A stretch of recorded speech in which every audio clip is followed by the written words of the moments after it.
¿Qué tal, amigos y amigas? Bienvenidos a Puntos de Vista, ya culminando esta jornada de 26 de octubre, el día posterior a este proceso, indudablemente histórico.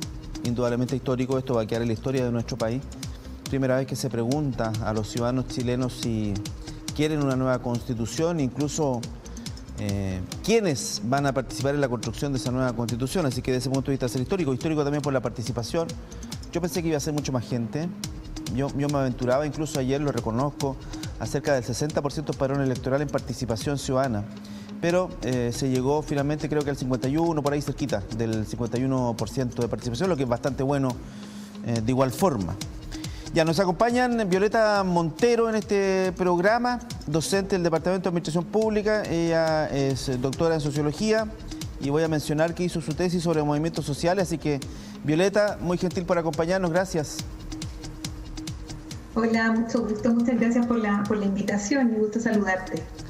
Gracias, igualmente. Y también está don Carlos Maturana, él es abogado constitucionalista de la Facultad de Derecho. Don Carlos, ¿cómo está? Gusto saludarle. Hola, muy buenas tardes. Partamos de inmediato y partamos con Violeta, que tiene su tesis doctoral sobre movimientos sociales, y esto que estamos viviendo hoy, el cansancio que sentimos hoy un poco por la jornada larga de ayer, es porque esto partió por un movimiento social. Entonces, a mí, Violeta, me da, y lo mencionaba yo en redes sociales, incluso me da hasta pudor, un cierto pudor a esta altura, escuchar, ver, hoy día toda la mañana, en distintos medios de comunicación a nivel nacional, por cierto, a la clase política, a los políticos que yo llamo profesionales, adjudicándose, corriendo para tratar de subirse a este carro. ¿Qué te parece lo que te he señalado? Bueno, yo creo que efectivamente, como tú dices, este proceso, que es un proceso histórico, inédito, así lo hemos dicho para Chile, es un proceso que surge de una demanda ciudadana de larga data. Nosotros podemos efectivamente hablar del 2019, pero sin duda la conflictividad en Chile comenzó mucho antes. Eventos como el 2006, el 2011, ¿cierto? De ahí el 2018, la movilización feminista, pero ininterrumpidamente hemos ido observando un proceso de cuestionamiento, de crítica al sistema político a través de protestas sociales. Y en paralelo también un agotamiento del sistema político institucional o una crisis de representatividad que se venía expresando en bajos niveles de participación electoral. Y concuerdo contigo, Hugo, en el sentido de que hoy día uno pudiera decir que efectivamente, si se trata de evaluar el logro, el gran propulsor de este proceso es la ciudadanía. Yo incluso ahí diría que ni siquiera un movimiento social en particular, ¿no? O sea, porque podríamos hablar del movimiento estudiantil, del movimiento de mujeres, etcétera. Pero en realidad lo que vimos en octubre es un grupo de ciudadanos, vimos demandas de ciudadanía, muchas de ellas heterogéneas, poco articuladas, y que efectivamente tensionaron al sistema político hasta ponerlo en jaque, diríamos. Algunos analistas han dicho eso, el mismo Sebastián Piñera, ¿cierto? Lo dijo además ayer, lo complejo que fue en el año 2019, en el mes de noviembre, justamente la posibilidad de responder a esta demanda social que era tan fuerte, ¿no?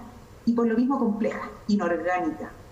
Y yo creo que ese es el problema hoy día de la representación al que tú haces alusión, porque nadie puede señalar, ¿cierto?, como un logro propio lo que ocurrió ayer en una jornada que a todos nos emocionó, creo yo, porque fue una expresión de democracia muy, muy bonita y muy grande también, pero que también nos impone grandes desafíos, porque lo que tenemos que empezar a ver ahora es cómo gestionamos los resultados y cómo pensamos en el futuro de este debate constitucional, sin tener muy claro cuáles son esos liderazgos. No están ni en los partidos políticos ni en líderes sociales, digamos, que podamos señalar a priori como de principio, ¿no? Claro, pues coincido plenamente en términos de que es tan heterogéneo, es tan plural lo que sucedió en octubre, noviembre, todo el año pasado y ahora mismo, que no es posible identificar una cabeza, digamos, porque ¿quién es el presidente de los movimientos ciudadanos? No existe esa persona. Entonces, y si a eso le sumamos, profesor Maturana, a eso le sumamos el hecho que las elecciones de los constituyentes están como bajo los parámetros o en el contexto, en el marco de la elección de los parlamentarios. Necesitamos de los partidos políticos.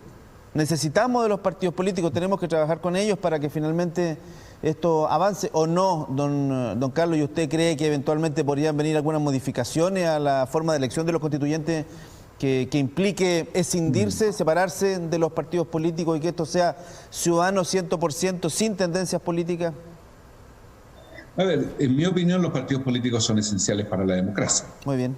Son el modo natural en que se articulan las demandas ciudadanas y se traducen después en políticas públicas. Lo que permite que funcione el sistema democrático. Ahora, otra cosa es que los partidos no estén a la altura de las exigencias de los tiempos actuales y que en general nuestra democracia necesite una renovación urgente, porque la desafección de la gente es importante, no solo respecto a los partidos políticos, también respecto a las instituciones, y no solo a las instituciones públicas como, no sé, el gobierno, el Congreso, el Poder Judicial, sino también la Iglesia católica, por razones lógicas, pero también la Iglesia protestante no tiene más allá de un 17% o 20% de confianza ciudadana. Entonces, es una sociedad que tiene una base en la desconfianza muy importante hoy día y compartimos con muchos otros países una desafección con los gobernantes que es preocupante desde el punto de vista democrático, pero que nos genera una oportunidad. Nosotros tenemos una oportunidad extraordinaria ahora a partir de este proceso. ¿Qué viene para el futuro entonces? Es evidente que los partidos van a intentar obviamente acceder a la convención. Es su rol dentro del sistema institucional. Pero yo creo que estas elecciones convencionales constituyentes son distintas de las elecciones tradicionales de los parlamentarios, por varias razones. Primero, porque vamos a elegir a quienes redacten una constitución, no a quien va a redactar leyes o que va a gestionar problemas específicos ni nada. Por lo tanto, la demanda ciudadana que aparece hoy día más clara es la de la diversidad que debe reflejar esa convención. Y lo segundo, porque han habido pasos importantes respecto de lo que son las elecciones tradicionales. Primero, la paridad de género, ya no la cuota, porque tuvimos cuota de un 40-60, pero se tradujo un 23% de participación de mujeres electas diputadas. Entonces, es medio mentiroso el porcentaje. Sí, profesor, decir que la paridad de género está en la salida, digamos, a la hora de la elección, no a la hora de los candidatos. O sea, cuando hablamos de paridad de género hablamos de que efectivamente, quieras o no, independiente incluso de los votos, va a ser mitad y mitad. Eso es paridad de género, pero en la salida, no a la hora de postular. Cercano a la paridad, porque ahí vamos a ver los son 155. Está hablando de 45-55. Claro. Desde ahí deberíamos andar. Claro. Lo que es un enorme avance. Segundo, los pueblos originarios hoy día parece que estuviera bastante avanzado la posibilidad de escaños reservados. O sea que había una resistencia enorme a ese reconocimiento de los pueblos originarios. El tema de los independientes. Primera vez que en una elección, en un proceso electoral, desde el retorno a la democracia, los independientes pueden ir en condiciones de igualdad, en términos electorales, porque pueden formar listas, cosa que nunca podían hacer. Pueden formar listas de independientes. Ahora, hay también sí factores que juegan en contra. Las elecciones son el 11 de abril. Nosotros estamos ya en noviembre. Tenemos poco tiempo para organizar. Y de hecho, los partidos políticos tienen mucha más facilidad de organizarse. Los independientes va a ser más difícil que puedan organizarse. Todavía hay que mejorar condiciones operativas sobre la recolección de las firmas de apoyo, sobre los temas de financiamiento y otros elementos que es necesario que se vayan articulando. Yo espero que los partidos políticos, que coincido en que no son los promotores de este proceso, en algún momento lo fueron, pero no hoy día. Ahora es básicamente impulso ciudadano. Los partidos políticos se den cuenta que tienen que reflejar en su propuesta de candidato la pluralidad social y además candidatos que a la ciudadanía le resulten creíbles. Ese es un dato muy relevante. El tema de la responsabilidad de los partidos políticos en el momento en que estamos. Ya no se trata del discurso, de decir quién fue el autor de esto, sino que de llevar la mejor gente posible que recoja de mejor manera la diversidad social. Y además, ojalá, pero tengo mis dudas, los independientes pueden también organizarse y levantar listas propias. Eso, insisto, ahí hay un tema de tiempo que juega en contra de manera importante. Violeta. Si seguimos las reglas que están planteadas, perdón, cierro con esto, la inscripción de candidatura debería hacerse en enero. Entonces, sí, en realidad los tiempos son cortos. Violeta. Sí, yo coincido en algo. Yo creo que los partidos políticos efectivamente son actores fundamentales de la democracia. Yo también tengo una visión en ese sentido institucional. Yo creo que es muy difícil pensar en un gobierno, en el 2011 se discutía bastante esto, ¿no? En un gobierno sobre la base de apoyo solo de movimientos sociales, ¿no? O sea, en ese sentido me parece que la orgánica, la institucionalidad de los partidos políticos para la democracia es importante, es fundamental. Pero Violeta, perdón, una pequeña consulta, digamos. ¿Por qué no hemos tenido aquí un líder claro? Te planteo el tema de España, digamos, porque allá finalmente en España sí, claro, Podemos, y salió un líder que finalmente el gobierno actual tuvo que negociar con quien asumió el liderazgo de este movimiento Podemos. Entonces ahí sí se pudo, ¿por qué acá no?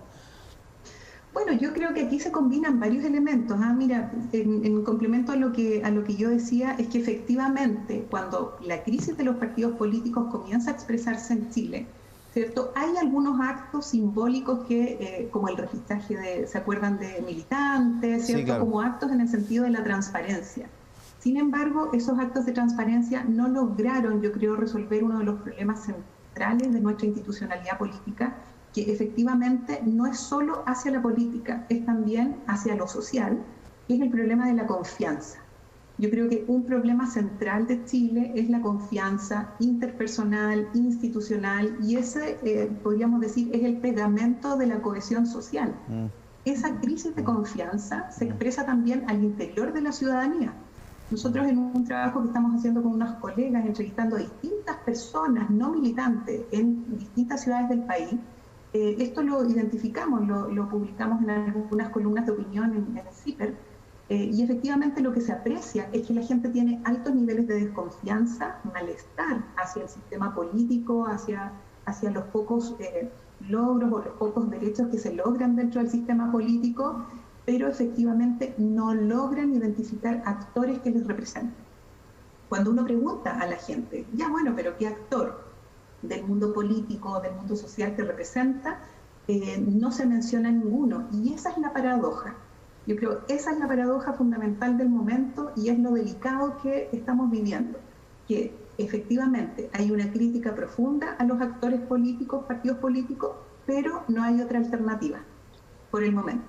Te fijas que es un poco lo que en la línea de Carlos, ¿cierto? Yo creo que efectivamente hoy día, si bien no fueron los propulsores, cosa que sí me parece importante relevarla, a mí me parece eso fundamental relevarlo, porque no fueron los propulsores y el hecho de que encabecen este proceso no es un cheque en blanco.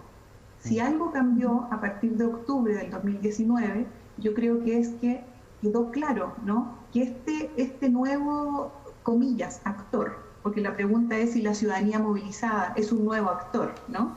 Si este nuevo actor está en condiciones, cada vez que se requiera, de presionar a los actores del sistema político para recordarles, ¿cierto?, que tienen que legislar y que tienen que tomar decisiones con miras a la ciudadanía. Claro, sí, Entonces, el desafío es cómo lo hacen. ¿Te fijas cómo, por ejemplo, construyen ahora listas, pensando para la elección de constituyentes, que permitan que sus intereses propios, ¿cierto?, den cabida también a otros intereses? Ese va a ser el problema que vamos a tener en la elección de constituyentes, porque yo creo que, y así lo han declarado los independientes, es complejo, más en pandemia, ¿cierto?, constituirse como actores, como candidatos siendo independientes, por la cantidad de firmas que tienen que alcanzar, ¿cierto?, por el quórum mínimo que tienen que lograr. Y yo creo que si los partidos políticos no tienen esa generosidad y ese reconocimiento, si no logramos identificar nuevos rostros, nuevos actores que logren representar la diversidad social, entonces estamos en un aprieto. Y yo creo, ¿cierto?, que eso puede significar de nuevo un malestar que se expresa sin duda con violencia, con protesta.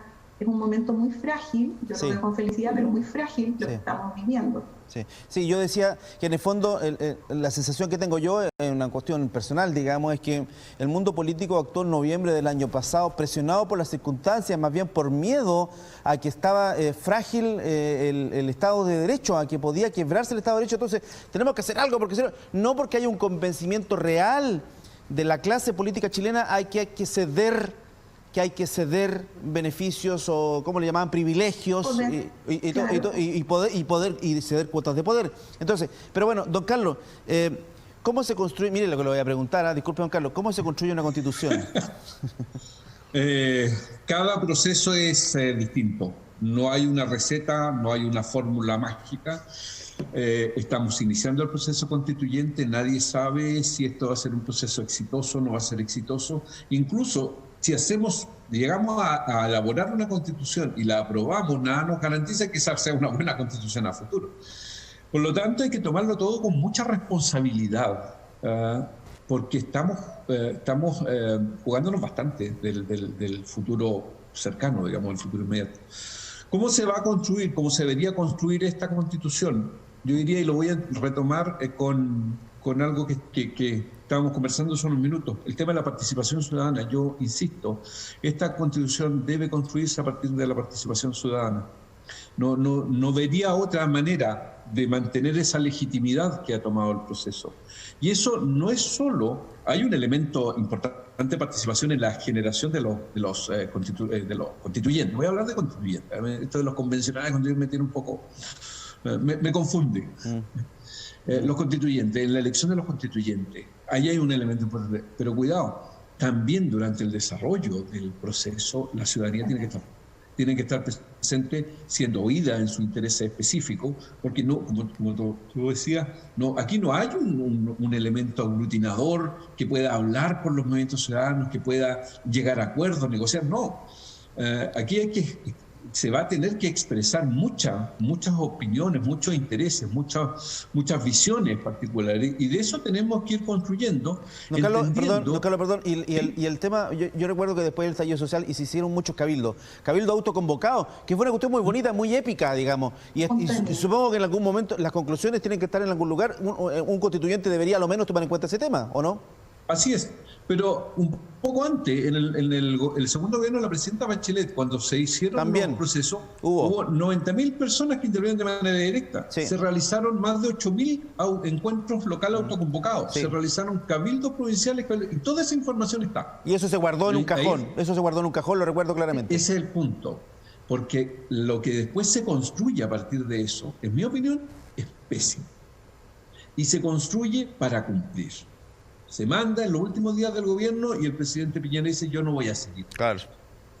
Entonces, eso incrementa el tema de frustración, pero elementos hay ahí, están en los cabildos que hicieron. El proceso político vivido a partir de octubre del año pasado también nos demostró otra cosa, que las municipalidades pueden ser elementos de articulación importantes y que los alcaldes pueden ser también, yo diría, los alcaldes hoy día aparecen como los liderazgos más legitimados dentro del espectro político. Me da la impresión, digo. Así es, exactamente. Lo demuestra el barómetro regional y otras cifras. Exacto. Entonces, Entonces, tenemos que construir una constitución de una manera distinta. No 155 personas que se reúnen y con el apoyo de técnicos elaboren un bonito texto. No, eso no nos sirve. Agustín Esquella recordaba la otra vez una definición que decía: la Constitución debe ser un acuerdo que permita gobernar a cualquiera, que alcance la mayoría. Esa es la idea que nosotros tenemos. Entonces, yo diría una cosa agregada, que puede ser muy técnica, pero creo que es importante. Sí, Violeta.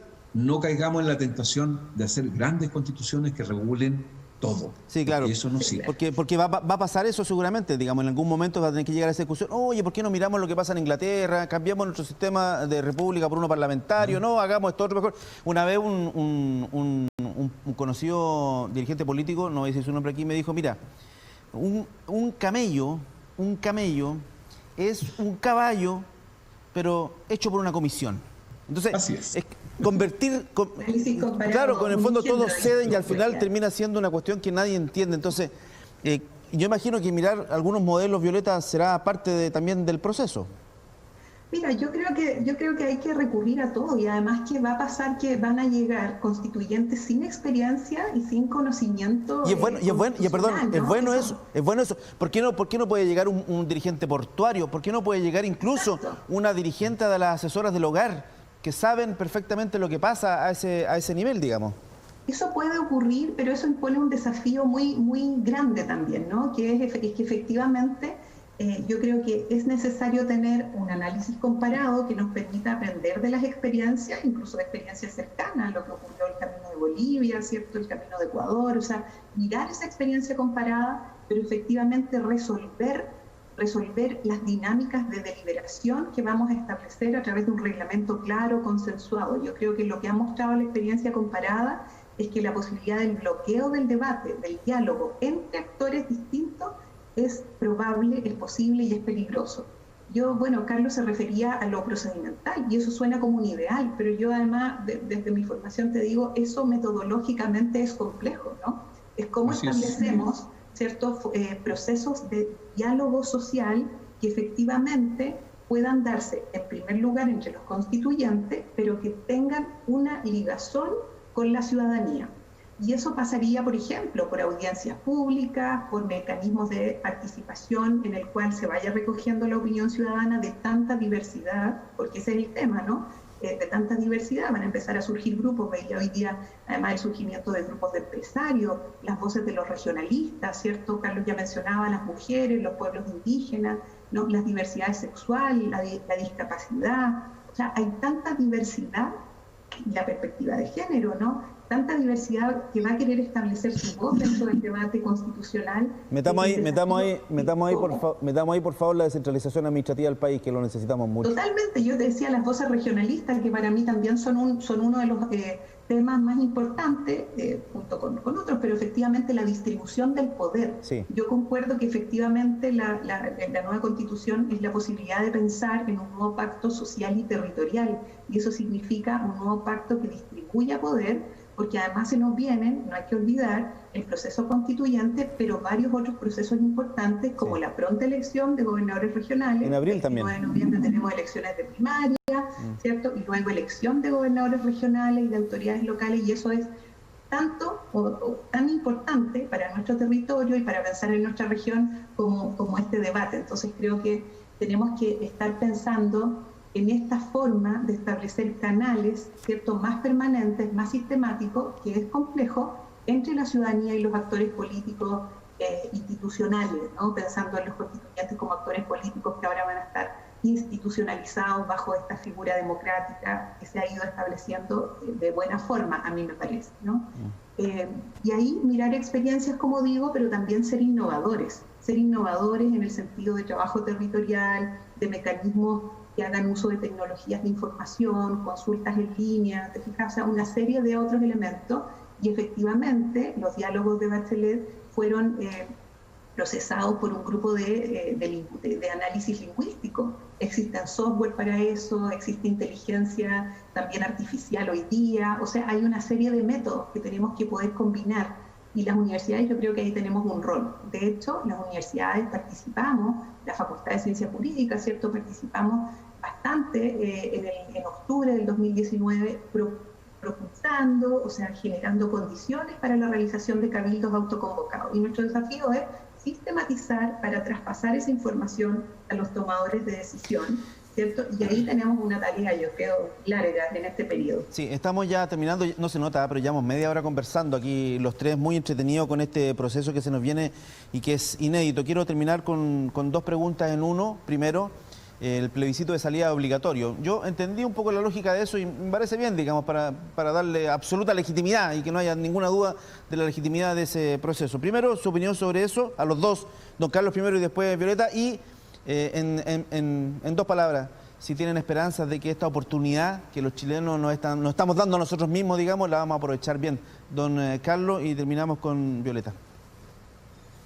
Sí, yo soy partidario, yo en teoría siempre fui partidario del sufragio voluntario, pero esos son procesos que también dicen relación con el nivel de madurez de la sociedad, nuestras culturas políticas, con el sistema partidario, con una serie de otros elementos. Me parece que que ahora el sufragio obligatorio es una buena opción para los efectos sobre todo del plebiscito de salida. Es importante que la nueva Constitución sea muy robusta desde sus orígenes, que no tenga problemas. No obstante eso, entre paréntesis, hay muchos procesos comparados donde los niveles de participación en los plebiscitos de ratificación son bastante menores y la Constitución no ha tenido problemas, ¿eh? O sea, es un elemento importante, pero no es determinante en forma absoluta. Sí, Colombia, etc. Entonces, pero sería bueno, porque para nosotros el tema de la participación electoral es un tema importante y eso dice relación con nuestras percepciones del proceso político.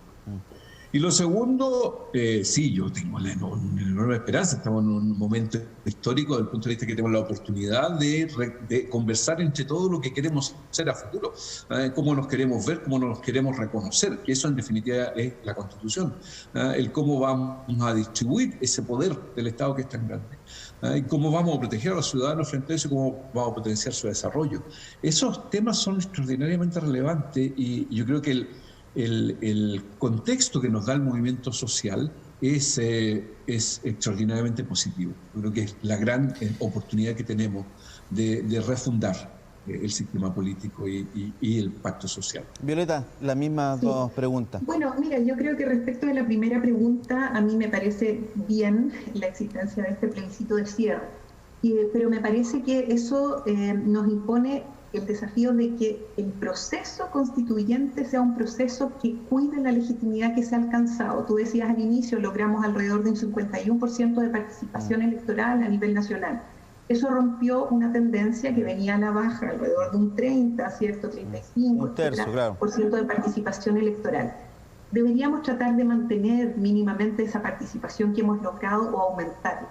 Los resultados electorales, el porcentaje de apruebo, ¿cierto? Alrededor de un 70 y más por ciento de aprobación al apruebo, marca un escenario muy propicio para iniciar esta discusión constituyente y para mantener los niveles de legitimidad social, que deben cerrarse con un plebiscito. Yo creo que, como dice Carlos, es posible que se dé esta discusión si el voto es obligatorio, pero a mí me parece que vamos a tener el mismo escenario de voto voluntario, ¿cierto? Y lo que vimos ahora es que logramos incorporar a un gran grupo, o se sumaron, un gran grupo de jóvenes también, con un discurso de épica, ¿no? Épica política, épica social, que ojalá se mantenga. Yo tenía mis dudas al respecto y quiero decir que eso fue súper interesante. Ojalá, además, el escenario sea sin pandemia. Entonces también los niveles de participación electoral podrían ser distintos. Yo creo que hay que mantener ese plebiscito, hay que cuidar el proceso de deliberación con mucha información a la ciudadanía, hay que mantener un proceso de formación ciudadana. Eso yo lo veo con mucho optimismo desde octubre del 2019 a la fecha. Gente que quiere saber de política, gente que quiere conversar, se han multiplicado los espacios de discusión de política, los canales regionales, los medios de comunicación regional han tenido un rol maravilloso en ese sentido. Tenemos que mantenerlos porque el momento, como tú dices, y yo lo comparto, es esperanzador. Yo creo que discutir una nueva constitución es algo que a todos, a todas nos debe convocar porque es una oportunidad de repensar los principios que nos reúnen en la cohesión social en el presente, pero también en el futuro de este país que todos sin duda queremos. Sí, me gustó esa palabra y con eso voy a cerrar, la épica. Ayer vivimos un momento épico y bueno, ahora viene lo más difícil, mantener esa épica en adelante, que la gente se mantenga interesada en este proceso y que no les delata participar luego cuando le pregunten, por ejemplo. Así que tenemos que mantener esa épica. Es trabajo nuestro, de los medios de comunicación, de ustedes, los académicos, de todo el mundo, de todos los chilenos. Quiero agradecer a Violeta Montero, docente del Departamento de Administración Pública, ella es doctora en Sociología, y don Carlos Maturana, abogado constitucionalista aquí también de la Universidad de Concepción. Muchas gracias a ambos, han sido muy gentiles por participar de esta conversación en Punto de Vista. Muchas gracias. Gracias por la invitación. Que estén muy bien, nos vemos. Chao. Hasta luego. Adiós. Muchas gracias. Bien, y con este programa muy entretenido, interesante, entretenido, apasionante diría yo, ojalá tengan esa misma pasión, que la mantengan el resto del tiempo. Vienen 2 años, ¿eh? Se supone que 2 años más o menos nos demoramos en construir la Constitución, se puede aplazar y todo, pero serían más o menos 2 años, así que hay que mantener esta épica. Nos vamos, muchas gracias, buenas tardes.